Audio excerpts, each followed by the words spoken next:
অন্ধকার রাতে চুপি চুপি প্রেমিকার ঘরে ঢুকে ঘুমিয়ে পড়েছিলেন এক তরুণ। তবে ঘুম থেকে উঠে নিজেকে যে অবস্থায় দেখলেন তা তিনি স্বপ্নেও কল্পনা করতে পারেননি। আলোচিত এই ঘটনা ঘটেছে ভারতে। জানা গেছে রাতের অন্ধকারে বান্ধবীর সঙ্গে দেখা করতে গিয়েছিলেন ওই তরুণ।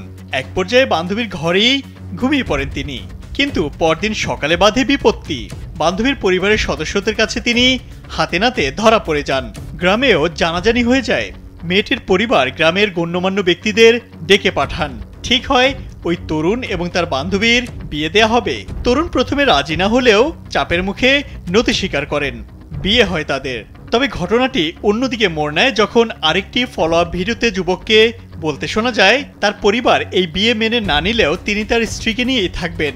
তিনি বলেন তিনি যেখানেই থাকেন না কেন তার স্ত্রীকে তার সঙ্গেই রাখবেন।